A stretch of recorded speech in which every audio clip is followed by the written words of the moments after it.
Hey guys! Welcome to our video this week. Chill vibes lang tayo today because I want to talk about a poll that we had in our Instagram page at OTTTT Growth, where I said you'll have more love to give if you first love yourself. And I asked parents there, my mama sometimes says she had difficulty finding time to do what she loves while raising us as kids. Do you also feel the same way? And a whopping 96% of parents responded yes, they feel the same way. They feel like they don't have time doing what they love doing while raising their kids. And that is why I'm very passionate about the work that I do, because I know how my mom had a very difficult time raising 5 boys. And in the 5, I was one of the more difficult kids to raise.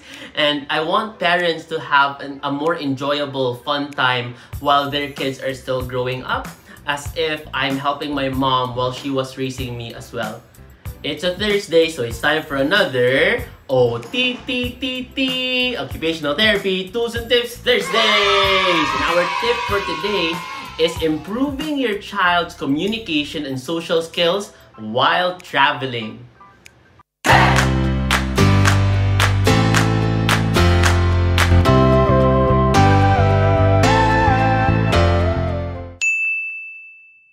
We have 6 tips that you will learn in this video. 3 for social communication and 3 for social interaction skills.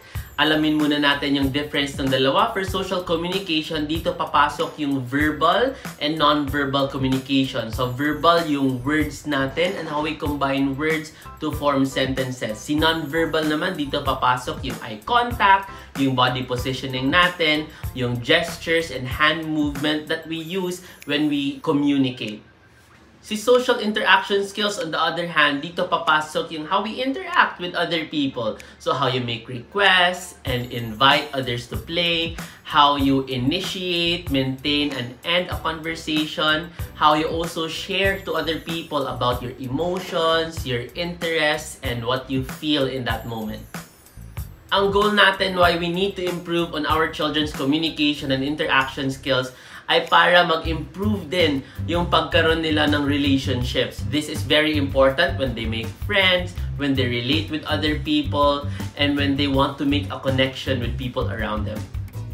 Tip number 1 is to take pictures along the way to help improve your child's narrative skills. By narrative, ito yung storytelling skill ng kid natin. So we can start with first, next, last, or yung pagkakasunod-sunod na mga ginawa nyo while you are traveling. So during therapy, isa sa mga pinakagusto kong itanong at first is, how did you go to this place? My hometown is Cebu and I'm based right now in Manila. So when they know that I'm traveling home, I also share to my kids kung ano yung ginagawa ko going there. So that the vehicles that I ride, pinapakita ko sa kanila, sinishare ko, just so they can see yung sequence that I took to go to Cebu. So I can start yung story where I had to ride a car going to the airport, next riding an airplane which heads to Cebu, and then lastly riding a taxi or a car going to my house. When you travel, you could take a picture of your kids. So your story could start, I rode a car, and then we rode an airplane, maybe you're going to Boracay, and then you're riding a van going to your hotel, and you could take pictures of your kids along the way.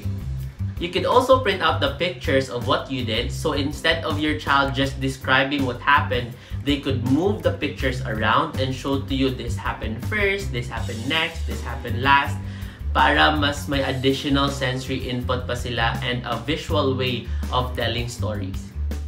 The next step is answering WH questions. You can have, where did you go? When did you go there? Who did you go with? What things did you do while you were in that place?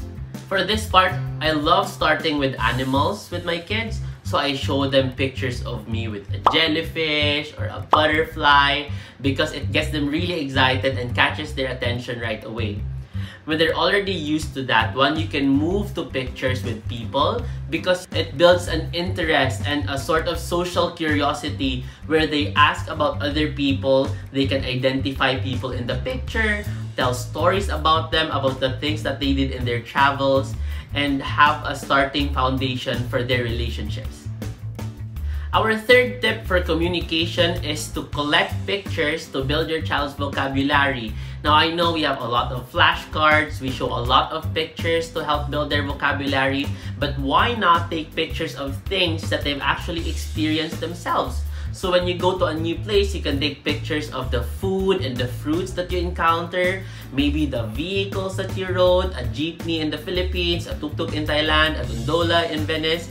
So anything new or unique to a place that you're visiting. Again, we're gonna add up into the animals that they encounter when you visit a zoo or something that's endemic to a place. You could take pictures of those animals and they could collect them in a stash that you could check along the way while you're building your child's vocabulary. And just a reminder that what we have here as tips, yung pag-take nyo ng photos, is just secondary, okay? So if you forgot to take a picture of this animal or this vehicle, don't worry.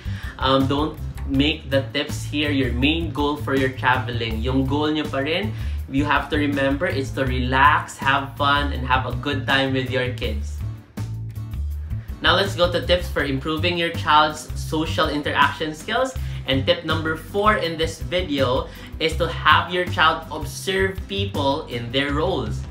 You can start first with letting your child observe community workers or people in their uniform. So while traveling, you can have them look and observe what a flight attendant does, what a security guard does, what a cashier does, and you can have them see how does a flight attendant interact with other people. What words does a cashier use during their interactions at work? And later on, you can have them observe other people in public. You can have them look at people relaxing at a park, maybe people who are waiting in line or eating at a restaurant.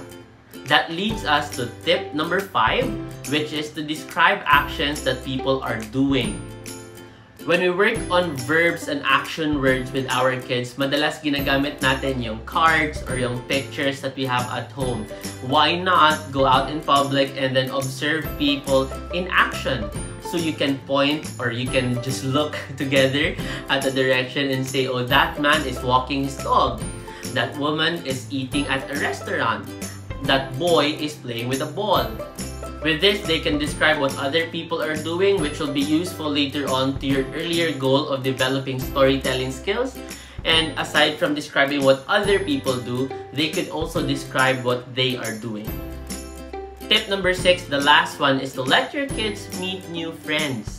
In new places or in public, maybe you're out in the beach or at the mall, so kids are very open to meeting other kids. A lot of times when our children gets a diagnosis, we kind of worry about, oh, what would other people think now that my child has autism or ADHD?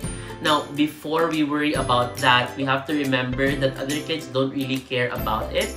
They don't think about that when they interact with your kids. So that's why what we want is to give your kid as many opportunities as they can of interacting with other kids so that they get a solid role model of the behavior and social skills that we teach them during therapy and at home. So they can work on turn-taking, sharing, and trying to start up conversations with other kids in real life. I hope with that you can get to enjoy traveling more and you also incorporate those skills when you try to introduce your kids to the hobbies and the things you love doing. If you love traveling, you can make use of all 6 tips, but you can also use that if you love coffee or you love going to the mall and you want to shop with them or maybe watching movies. So you can modify these tips into having your child be part of doing the things that you love. There's nothing wrong with you taking some alone time because when you love yourself, again, you have more love to give. And that's it for another OTTTT, Occupational Therapy Tools and Tips Thursday!